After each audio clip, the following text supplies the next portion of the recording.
Hello friend, welcome to your channel Gyan for exam. आज की इस वीडियो में हम सब जानेंगे बिहार दरोगा का प्रैक्टिस सेट जो चल रहा था उसका सेट नंबर 3। इससे पहले ऑलरेडी 2 सेट अपलोड कर दिए गए हैं, तो आप लोग नहीं देखे हैं तो उसे ज़रूर देखेंगे। और साथ ही साथ आप लोगों ने हमारी एक जो नई सीरीज चलाई गई है उसको आपने नहीं देखा है, हिस्ट्री के संबंधित 100 प्रश्नों का सेट, जो कि 100 सेट टेस्ट पेपर दिए जाएंगे 100 प्रश्नों का, उसको आपने नहीं देखा है तो उसे भी ज़रूर देख लेंगे। उसके भी 2 सेट ऑलरेडी अपलोड कर दिए गए हैं, तो आप लोग ज़रूर ज्वाइन करें वहाँ पर और उसे ज़रूर देखें। और जो लोग नए हैं वो चैनल को सब्सक्राइब करें, वीडियो को लाइक करें और अपने दोस्तों तक इसे शेयर ज़रूर करेंगे। तो चलिए आज का प्रश्न देखेंगे। इसमें पूरे आपको 100 प्रश्न दिखेगा, तो इन सभी 100 प्रश्नों में आप हमें आखिरी में कमेंट करके ज़रूर बताएंगे कि आपके टोटल स्कोर्स कितने आए। आपकी आने वाली जो एग्ज़ाम है दिसंबर के आसपास में होने वाली है, तो उसी को देखते हुए आप अपनी तैयारी को मजबूत करें और कंटिन्यूटी बनाए रखें। साथ ही साथ आप लोग अगर चाहते हैं कि डेली क्यूज करना तो हमारे साथ जुड़ सकते हैं मात्र 99 रुपये की चार्ज में, जो कि आपके दरोगा एग्जाम तक चलेगा। डेली आपको 10 घंटे की क्यूज कराई जाती है, साथ ही साथ डेली एक सेट प्रैक्टिस भी कराए जाते हैं। तो आप हमारे साथ जुड़ सकते हैं। इसके लिए अधिक जानकारी के लिए 7654957719 पर आप हमें कॉल या व्हाट्सएप मैसेज के माध्यम से जानकारी ले सकते हैं। तो आइए देखेंगे आज का पहला प्रश्न। पहला प्रश्न है कि निम्न में से किसे विधि के समक्ष समानता से छूट प्रदान की गई है? राष्ट्रपति, राज्यपाल, ए और बी और उपयुक्त में से कोई नहीं। तो विधि के समक्ष जो समानता से जो छूट दिया गया है वह सही हो जाएगा। आपका ऑप्शन नंबर ए और बी दोनों ऑप्शन नंबर सी सही हो जाएगा। आगे चलते हैं। अगला प्रश्न है हमारा दूसरा कि वाक्य एवं अभिव्यक्ति की स्वतंत्रता के अंतर्गत निम्न में से कौन शामिल है? तो निम्न में से जो शामिल देखा जाए तो हमारा सही आंसर हो जाएगा ऑप्शन नंबर डी 1, 2 और 3, यानी कि प्रेस की स्वतंत्रता, प्रदर्शन एवं विरोध का अधिकार एवं चुप रहने की स्वतंत्रता, हमें हड़ताल करने का अधिकार नहीं दिया गया है। अगला प्रश्न है हमारा तीसरा नंबर कि संविधान के किस अनुच्छेद में यह वर्णित है कि राज्य न्यायपालिका को कार्यपालिका से पृथक करेगा? तो इसमें सही आंसर हो जाएगा हमारा ऑप्शन नंबर सी अनुच्छेद 50। अगर हम बात करें अन्य ऑप्शन की तो आपका अनुच्छेद जो 42 है, अनुच्छेद 42 में प्रसूति सहायता की बात करता है। अनुच्छेद 45 6 वर्ष के जो बच्चे हैं उनको शिक्षा की बात करता है, जबकि अनुच्छेद 51 अंतर्राष्ट्रीय शांति और सुरक्षा की बात करता है। चलते हैं अगले प्रश्न की ओर। चौथा प्रश्न है कि भारत के राष्ट्रपति के प्रसाद पर्यंत पद धारण कौन करते हैं? तो भारत के राष्ट्रपति के जो बाद है प्रसाद पर्यंत धारण करने वाला वह यहाँ पर राज्यपाल जो है वो हो जाएगा। राज्यपाल और महान न्यायवादी जो होता है ये प्रसाद पर्यंत धारण करता है। अगला प्रश्न है हमारा पांचवा कि भारत की संसद निम्न में से किससे मिलकर बनती है? लोकसभा, राज्यसभा, राष्ट्रपति एवं उपराष्ट्रपति। तो हमारा सही आंसर हो जाएगा ऑप्शन नंबर सी 1, 2 और 3। भारत का जो संसद है लोकसभा, राज्यसभा और राष्ट्रपति से मिलकर बना होता है। संसद के बारे में चर्चा आपका अनुच्छेद 79 में मिलेगा। लोकसभा के बारे में चर्चा आपको 81 में मिलेगा और राज्यसभा 80 में मिलता है। छठा नंबर प्रश्न है कि संविधान सभा के मूल अधिकारों, अल्पसंख्यकों एवं जनजातियों तथा बहिष्कृत प्रभावित क्षेत्रों के लिए परामर्श समिति के अध्यक्ष कौन थे? तो परामर्श समिति के अध्यक्ष के रूप में जो जाना जाता है सरदार पटेल को, ऑप्शन नंबर सी। सातवां प्रश्न है हमारा कि संविधान सभा के प्रारूप समिति में कुल कितने सदस्य थे? जब यहाँ पर कुल की बात करेगा तो हमारा सही आंसर हो जाएगा ऑप्शन नंबर 7, जिसके अध्यक्ष के रूप में अंबेडकर शामिल थे। आठवां प्रश्न है कि निम्न में से कौन सा कथन प्रस्तावना के संदर्भ में सही है? पहला कि प्रस्तावना संविधान का एक भाग है और दूसरा प्रस्तावना को संशोधित नहीं किया जा सकता है। तो हमारा जो सही आंसर हो जाएगा ऑप्शन नंबर ए केवल 1, क्योंकि प्रस्तावना को संशोधित किया गया है ना। 73वां जो 1973 में जो केशवानंद भारती केस था उसके माध्यम से प्रस्तावना को संशोधित किया जा चुका है। तो सही आंसर है ऑप्शन नंबर ए। 9 नंबर की प्रश्न है कि देश के शासन में मूलभूत है और विधि बनाने में इन तत्वों को लागू करना राज्य का कर्तव्य होगा, यह निम्न में से किसके संबंध में कहा गया है? मूल अधिकार, राज्य के नीति निर्देशक तत्व, मूल कर्तव्य या ए और बी दोनों? तुम्हारा सही आंसर हो जाएगा ऑप्शन नंबर बी, राज्य के नीति निर्देशक तत्व में ये बातें कही गई है और इसके बारे में जो आर्टिकल है आर्टिकल 37 में इसकी चर्चा की गई है। आगे जो प्रश्न है हमारा 10वां कि केंद्र राज्य संबंधों के अध्ययन के लिए सरकारी आयोग का गठन किस वर्ष किया गया था? तो सरकारी आयोग जो है केंद्र राज्य के बीच के संबंध बताता है, साल 1983 में किया गया था, ऑप्शन नंबर सी। 11 नंबर प्रश्न है कि क्षेत्रीय परिषदों के संबंध में निम्नलिखित में से कौन सा कथन सही है? तो क्षेत्रीय परिषद के संबंध में अगर कथन देखा जाए तो 11 का सही आंसर जो है हमारा ऑप्शन नंबर बी होगा, क्योंकि इसके तहत ही कहा गया है कि इनका गठन जो है राज्य पुनर्गठन अधिनियम 1956 के आधार पर किया गया है, जबकि क्षेत्रीय परिषद जो है ये एक संवैधानिक निकाय नहीं है। तो ऑप्शन नंबर बी सही होगा। 12 नंबर की प्रश्न है कि किस संविधान संशोधन अधिनियम द्वारा यह प्रावधान किया गया कि राष्ट्रपति राष्ट्रीय आपातकाल की उद्घोषणा केवल मंत्रिमंडल की लिखित सिफारिश प्राप्त होने पर ही कर सकता है? तो इसके बारे में जो किया गया था संशोधन वह है 44वां संविधान संशोधन, जो कि 1978 में हुई थी। 13 नंबर के प्रश्न है कि भारतीय संविधान में विधि द्वारा स्थापित प्रक्रिया की संकल्पना किस देश के संविधान से ग्रहित की गई है? विधि द्वारा स्थापित प्रक्रिया की जब बात किया जाए तो यह जापान से लिया गया था, ऑप्शन नंबर सी। 14 नंबर की प्रश्न है कि भारतीय संविधान के किस अनुच्छेद के अंतर्गत नियंत्रक एवं महालेखा परीक्षक, जिसे हम कैग के नाम से जानते हैं, कैग का परीक्षा जो नियुक्ति किया जाता है? तो कैग की नियुक्ति जो है यह अनुच्छेद 148 से किया जाता है, जबकि महान्यायवादी अनुच्छेद 76 से किया जाता है। सही आंसर हमारा ऑप्शन नंबर बी। 15 नंबर की प्रश्न है कि निम्न में से कौन तृतीय क्षेत्र के अंतर्गत नहीं आता है? बैंकिंग, शिक्षा, बीमा या उपयुक्त में से कोई नहीं? तो 15 का सही आंसर हो जाएगा ऑप्शन नंबर डी, उपयुक्त में से क्यों नहीं? क्योंकि जो बैंकिंग और बीमा जो है और शिक्षा ये सभी तृतीय क्षेत्र के अंतर्गत आता है। 16 नंबर की प्रश्न है कि निम्न में से किस पंचवर्षीय योजना में गरीबी उन्मूलन तथा आत्मनिर्भरता पर बल दिया गया है? तो गरीबी उन्मूलन और आत्मनिर्भरता पर बल जो दिया गया था यह 5वीं पंचवर्षीय योजना, जिसका शासनकाल 1974 से 79 के बीच में रहा था। आगे जो प्रश्न हमारा 17 नंबर की मुद्रास्फीति तथा बेरोजगारी के मध्य के संबंधों को दर्शाता है कौन? तो मुद्रास्फीति और बेरोजगारी के बीच के संबंध को बताने के लिए फिलिप्स वक्र का प्रयोग किया जाता है, ऑप्शन नंबर ए। अगला हमारा प्रश्न है 18 नंबर कि घाटे की वित्तीय व्यवस्था का अर्थव्यवस्था पर क्या प्रभाव पड़ता है? तो घाटे की वित्तीय व्यवस्था में यह पड़ता है मुद्रा आपूर्ति में वृद्धि, ऑप्शन नंबर बी। आगे की प्रश्न है 19 नंबर की भारत में मुद्रास्फीति के प्राकलन का सबसे प्रचलित माप कौन सा है?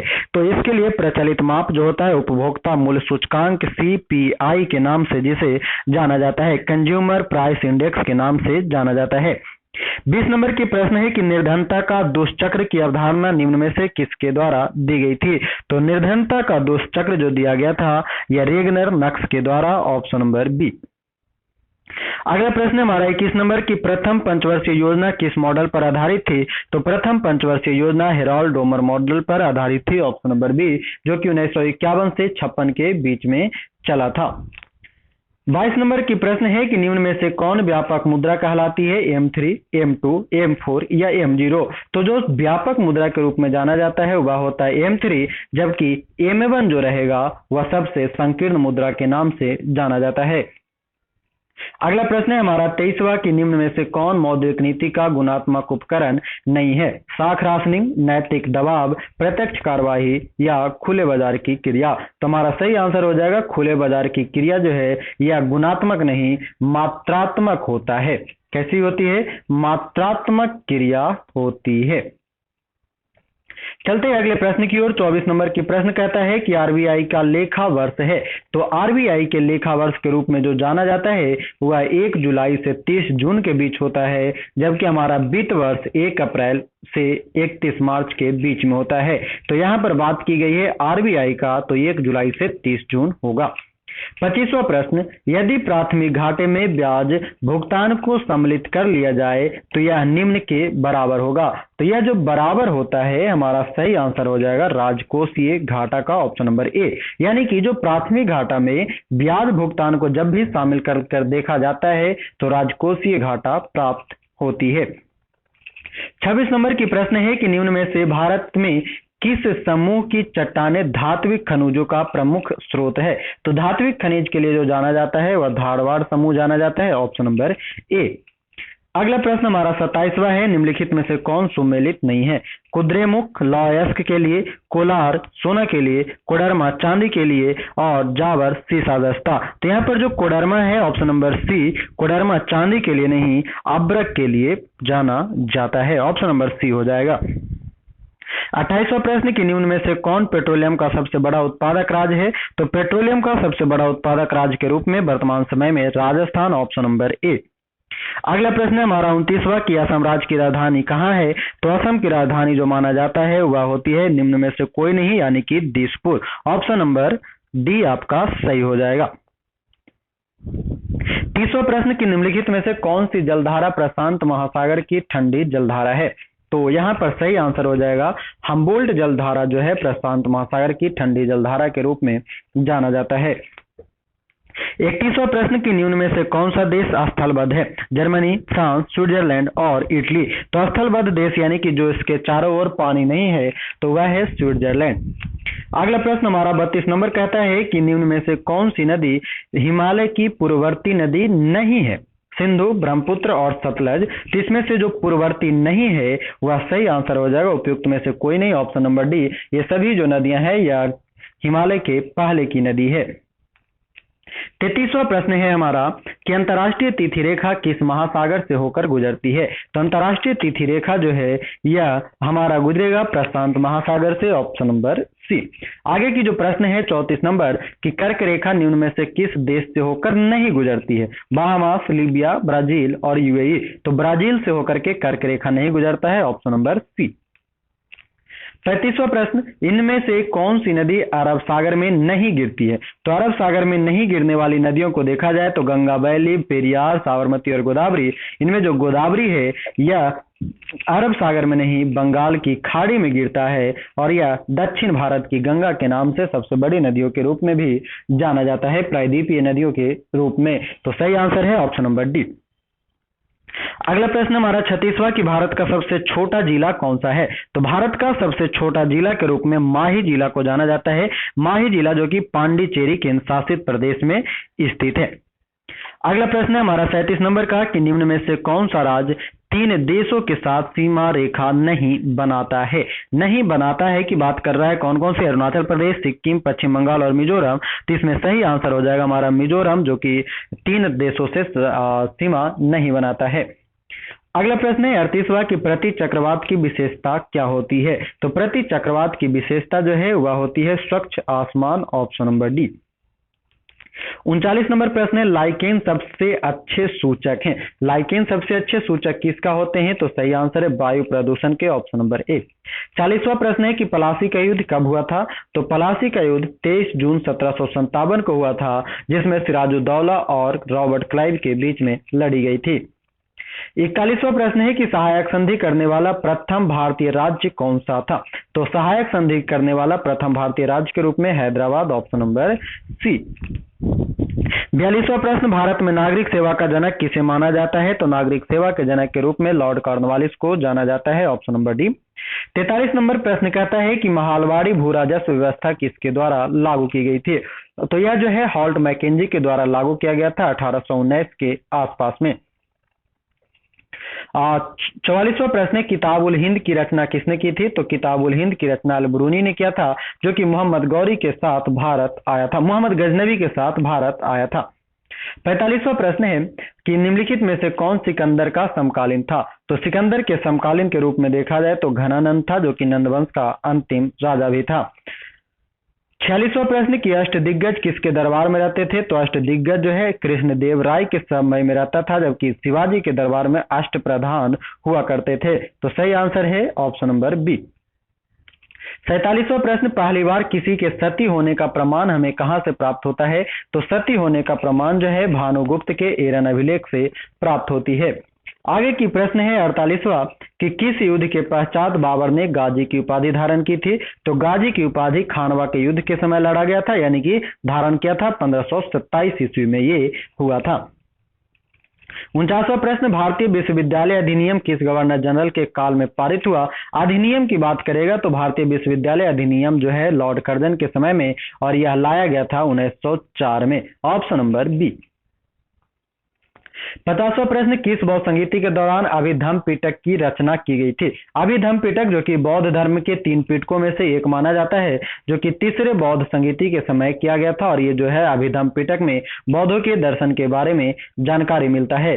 और तीसरा बौद्ध संगीति जो है कि पाटलिपुत्रा में हुआ था, ये भी ध्यान रखेंगे।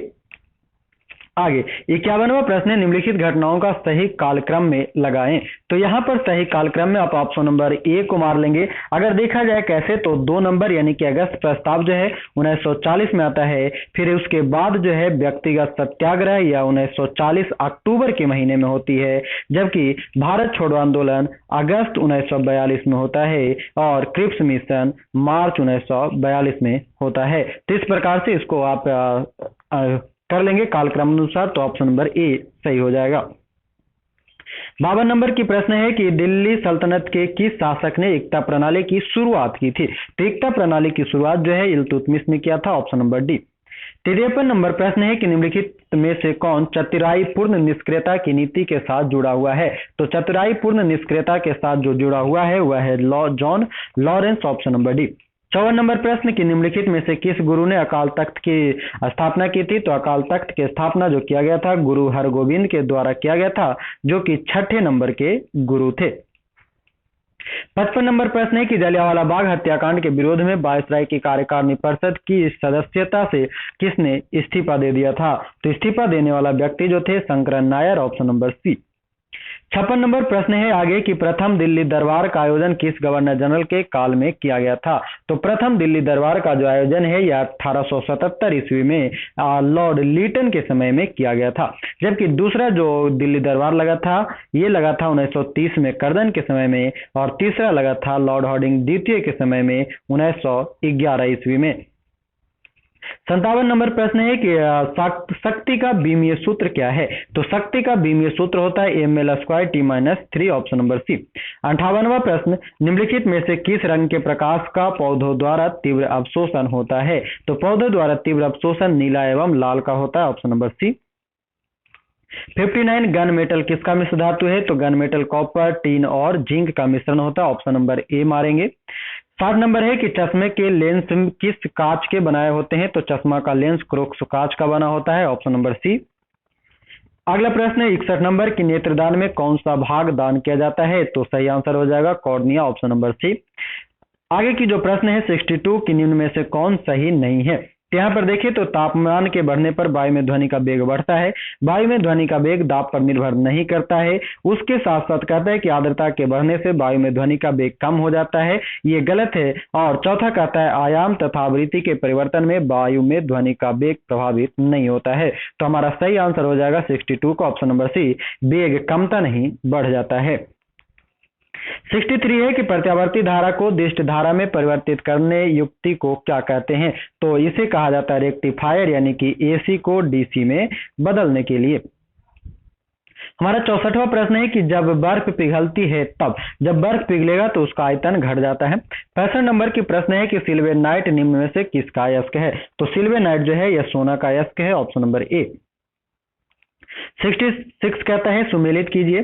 तो यहाँ ध्यान देंगे, पहले आप ऑप्शन को देख लें तो आपको ऑप्शन में जो ऑप्शन नंबर ए है इसको मिलान करेंगे। जैसे लाइपेज जो है बसा विघटन एवं विघटित एंजाइम है।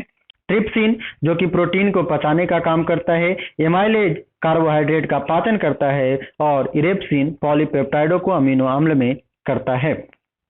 आगे 67 है कि किस उत्प्रेरक की उपस्थिति में खाद्य वनस्पति तेल वसा में परिवर्तित किए जाते हैं? तो सही आंसर हो जाएगा निकेल। Option number B. अगला प्रश्न है 68 के अर्जुन पुरस्कार 2020 से सम्मानित मनीष नरवाल का संबंध किस खेल से है? तो मनीष नरवाल का संबंध जो है यह पैराशूटिंग से है। ऑप्शन नंबर सी। 69 की अंतर्राष्ट्रीय गांधी पुरस्कार 2020 निम्न में से किसे प्रदान किया गया है? तो 2020 वाला जो दिया गया था एस.एन. धर्मसक्तु को दिया गया था, ऑप्शन नंबर बी, है ना। जबकि यहाँ पर सर डेविड एटनबरो है, इसको दिया गया था इंदिरा गांधी शांति पुरस्कार दिया गया है। 70 नंबर प्रश्न है कि 13वें इंडियन प्रीमियर लीग जो यानी कि आईपीएल 2020 में किसे मोस्ट वैल्यूएबल प्लेयर का पुरस्कार मिला है? तो यह जोफ्रा आर्चर को दिया गया है, ऑप्शन नंबर बी। 71वां है कि 14वां विश्व कप क्रिकेट किस देश में आयोजित किया जाएगा? तो यह किया जाएगा दक्षिण अफ्रीका में। यहाँ पर 14वां की बात की गई है, 14वां जो कि 2027 में होगी, और 13वां जब पूछेगा तो 2023 में जो होगा वह भारत में होगा। तो यहाँ पर 14 नंबर की पूछी गई है, तो दक्षिण अफ्रीका। 72 नंबर प्रश्न है कि स्पिरिट ऑफ क्रिकेट के लेखक कौन है? तो स्टीव बॉ है, ऑप्शन नंबर बी। 73 है कि नवंबर 2020 में संघाई सहयोग संगठन का 20वां शिखर सम्मेलन किस देश की अध्यक्षता में आयोजित किया गया है? तो यह किया गया था रूस की अध्यक्षता में, ऑप्शन नंबर बी। 74 है कि किस वर्ष तक भारत से पूर्ण रूप से मलेरिया उन्मूलन का लक्ष्य रखा गया है? तो मलेरिया उन्मूलन जो है 2030 तक, जबकि यहाँ पर जो 2025 दिखाई दे रहा है, 2025 में टीबी उन्मूलन की बात कही गई है और अर्थव्यवस्था को तीसरे नंबर पर लाने के लिए।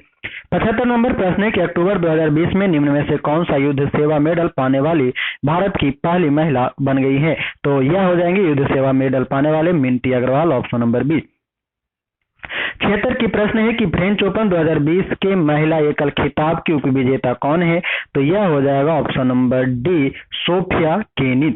77 है कि एशिया पावर इंडेक्स 2020 में किस देश को पहला स्थान प्राप्त हुआ है? तो पावर इंडेक्स में अमेरिका को, जबकि भारत को चौथे नंबर की स्थान प्राप्त हुई है। 78 है कि जो बाइडेन अमेरिका के राष्ट्रपति बने हैं कितने नंबर के? तो 46वें नंबर के, जबकि जो कमला हैरिस है 49वें नंबर के उपराष्ट्रपति हैं। 79 नंबर है कि 38वां आसियान शिखर सम्मेलन किस देश में प्रस्तावित है? तो 38वां जो है यह ब्रुनेई में हुआ है 2021 में, और वियतनाम जो है वियतनाम में 37वां हुआ था 2020 में। सही आंसर है ब्रुनेई। 80 नंबर प्रश्न है कि निम्नलिखित में से कौन सा कथन अर्थशास्त्र के नोबेल पुरस्कार के संदर्भ में सत्य नहीं है? तो यहाँ पर देखेंगे, अन्य सभी ऑप्शन को देखें तो पहला कहता है कि अर्थशास्त्र का नोबेल पुरस्कार पहली बार वर्ष 1969 में प्रदान किया गया, सही है। इलिनॉर ऑस्ट्रॉम और अर्थशास्त्र का नोबेल पुरस्कार पाने वाली पहली महिला बनी है 2009 में, ये भी सही है। और कहता है कि अर्थशास्त्र का नोबेल पुरस्कार 2020 संयुक्त रूप से दो ब्रिटिश अर्थशास्त्री पॉल आर मिलग्रोम एवं रॉबर्ट वी विल्सन को प्रदान किया गया है। तो ये कथन जो है गलत है, तो सही आंसर हो जाएगा ऑप्शन नंबर बी, केवल 3। 81 नंबर है कि किस मंत्रालय के द्वारा असीम पोर्टल की शुरुआत की गई है? तो असीम पोर्टल की शुरुआत कौशल विकास एवं उद्यमिता मंत्रालय के द्वारा किया गया है। आगे की प्रश्न है 82 नंबर कि आंध्र प्रदेश के वर्तमान राज्यपाल कौन है? तो आंध्र प्रदेश के जो वर्तमान राज्यपाल है वह विश्वभूषण हरिश्चंद्रन है, ऑप्शन नंबर सी, ये ऑप्शन के हिसाब से है। आगे 83 नंबर है कि भारत सरकार के वर्तमान मुख्य वैज्ञानिक सलाहकार कौन है? तो वैज्ञानिक सलाहकार जो है भारत सरकार के विजय राघवन, यहाँ पर मुख्य वैज्ञानिक सलाहकार जो है के विजय राघवन, जबकि कृष्णमूर्ति सुब्रमण्यम जो है या मुख्य आर्थिक सलाहकार हैं। अजीत डोभाल आपका एनएसए और के सिवन इसरो के प्रमुख। 84 नंबर है कि दक्षिण एशियाई क्षेत्रीय सहयोग संगठन के महासचिव कौन है? तो यह है इसाला रूबन बीराकुन, ऑप्शन नंबर बी, जो कि श्रीलंका से बिलोंग करते हैं। अगला प्रश्न है 85 की नवंबर 2020 में भारत ने खगोल विज्ञान में वैज्ञानिक और तकनीकी सहयोग विकसित करने के लिए किस देश के साथ समझौता ज्ञापन पर हस्ताक्षर किया है? तो सही आंसर है तकनीकी सहायता के लिए स्पेन के साथ, ऑप्शन नंबर ए। 86 नंबर प्रश्न है कि दिसंबर 2020 में बुरेवी चक्रवात से कौन सा राज्य प्रभावित रहा? तो बुरेवी चक्रवात तमिलनाडु को प्रभावित किया था, ऑप्शन नंबर डी। 87 नंबर प्रश्न है कि दिसंबर 2020 में आदि महोत्सव का आयोजन कहाँ किया गया? तो आदि महोत्सव जो है यह मध्य प्रदेश में किया गया था दिसंबर 2020 का। वर्तमान में अगर पूछ ले तो दिल्ली में किया जा चुका है आदि महोत्सव। आगे प्रश्न है कि वैश्विक लोकतंत्र सूचकांक 2020 में भारत का स्थान क्या होगा? 88। 88 का सही स्थान है 2020 के नाम पे 53वें नंबर पे, है ना। पहले नंबर पे नॉर्वे था। आगे है कि 89 कि कपिला अभियान का संबंध निम्न में से किस मंत्रालय से है? तो कपिला अभियान जो है शिक्षा मंत्रालय से संबंधित है और इसका उद्देश्य है आविष्कार करना। 90 नंबर की प्रश्न है कि हाल ही में किस राज्य के सुर सरोवर झील को रामसर स्थल का दर्जा दिया गया है? तो सुर सरोवर जो उत्तर प्रदेश में स्थित है, ऑप्शन नंबर सी। 91 नंबर प्रश्न है कि सहयोग काजिन सैन्य अभ्यास का आयोजन भारत और किस देश के बीच किया गया है? तो सहयोग काजिन जो है जापान के बीच में, ऑप्शन नंबर सी। 92 है कि किस राज्य की प्रसिद्ध मिर्च डल्ले खुर्सानी को भौगोलिक संकेतक दिया गया है? तो डल्ले खुर्सानी सिक्किम का है, ऑप्शन नंबर बी। अगला प्रश्न है 93 जो कि मैथ का है, तो मैथ का सही आंसर कर लेंगे 93 का 630, ऑप्शन नंबर सी। 94 का सही आंसर हो जाएगा आपका ऑप्शन नंबर ए 1352 रुपये। उसके बाद है कि 95 जो है 95 का आपका सही आंसर हो जाएगा ऑप्शन नंबर डी, उपयुक्त में से कोई नहीं। 96 का जो सही आंसर है वह हो जाएगा ऑप्शन नंबर डी 25%। और आगे के जो आपका 97 नंबर प्रश्न है 97 का सही आंसर हो जाएगा ऑप्शन नंबर बी 42:35:30। उसके बाद है 98 कि आसियान किस देश की राजधानी है? तो सॉरी असंसियन किस देश की राजधानी है? तो पराग्वे की राजधानी है, ऑप्शन नंबर बी। 99 है कि मुखौटा नृत्य किस राज्य का लोक नृत्य है? तो मुखौटा जो है अरुणाचल प्रदेश का, ऑप्शन नंबर ए। और आखिरी प्रश्न है 100 नंबर कि राइडर कप किस खेल से संबंधित है? तो सही आंसर हो जाएगा ऑप्शन नंबर बी गोल्फ से।